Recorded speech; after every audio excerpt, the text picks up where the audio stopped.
I used to work at a Walmart that was open 24 hours. Back then, I worked overnight shifts to match my kids' school schedule.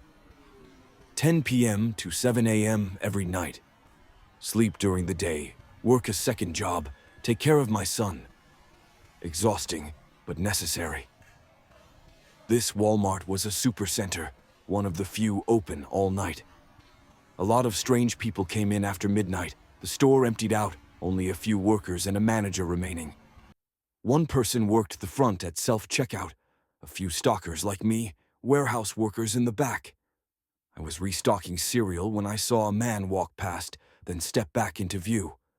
He stood at the aisle's end watching me. When I looked at him, he pretended to browse the granola bars, curly hair, stuffed black backpack. He lingered before coming closer, asking where the bread was. I pointed him in the right direction. He thanked me and waddled away. His walk was unnatural. I couldn't shake the feeling he was off. But he wasn't gone for long. Every few minutes, he'd slowly pass the aisle, always glancing my way, never holding anything, never getting bread, just circling. I worked faster, uneasy, wanting to move on.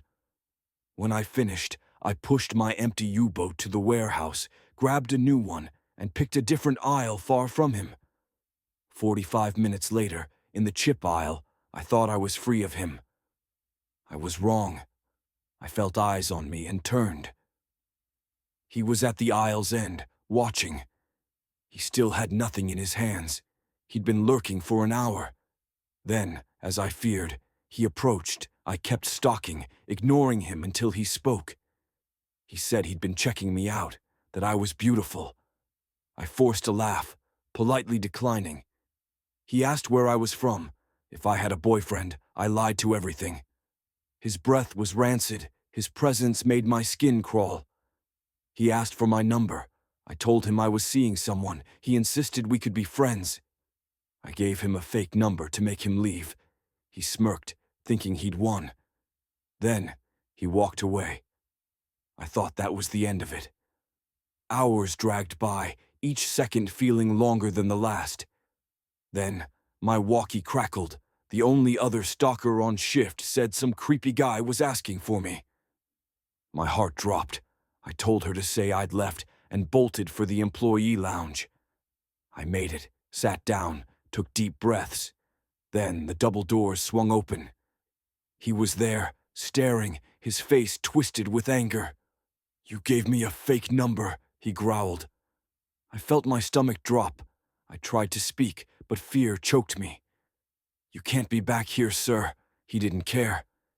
He threw his overstuffed backpack on the table beside me, unzipped it, looked at me. I didn't wait to see what was inside.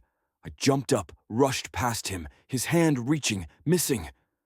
I ran, heart pounding, sprinting through the aisles. He chased me. I didn't look back. I burst out the front doors, running straight to my car. He followed, slow but determined. He saw me get in, but it was too late. I peeled out of the lot, shaking, breathing heavy. I called the night manager, told him what happened. He insisted I come back, said he'd call the police and review the footage. I refused. I wasn't safe there.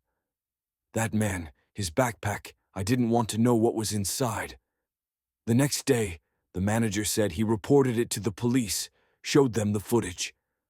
I never saw that man again. But I still wonder what he planned to do that night, and I'm grateful I never found out. I was 14 when this happened. There's a Walmart walking distance from my house. I'd go there sometimes alone, sometimes with my friend Emily. This Walmart is part of the mall, but most of the good stores have closed. I wasn't made of money at 14, and Walmart was cheap. One night, I walked there with my AirPods in. It's a 15-minute walk. When I have my AirPods in, I shut out everything around me. Anyone with basic awareness knows headphones mean you don't want to be bothered. I was in the girls' clothing section when I noticed a man next to me talking. I couldn't hear him at first, but he was looking at me. I took out my AirPods and asked, "Are you talking to me?" He smiled and said, yes. He was short, gray-haired, maybe 50, wearing glasses and clean-shaven. Sorry, didn't see your headphones, he said. Sure he didn't. He told me his daughter buys the same jeans I was wearing. I laughed politely, trying to move on, but he didn't. He stayed, kept talking. He asked my age. I said 14. His response made my stomach drop. Oh, what a great age. So mature, but still so young. Then he asked my name. For some reason, I told him my real name. He smiled. Wow, that's my favorite name for a girl. Something in his voice made me uneasy. Then he asked what school I went to. I lied, said I was just visiting my cousin. He pressed on. Where from? I said. Out of state. Then he said something that made my blood run cold. I've seen you around before. Are you sure you're not from here? I stared at him, heart pounding. He'd been watching me. I turned and walked away. I went to buy my jeans, then entered the mall to walk around. It was winter. The Christmas decorations were up. I figured I'd see if any new stores had opened. Soon after, I noticed something chilling. Through the glass of Victoria's Secret, I saw him sitting on a bench.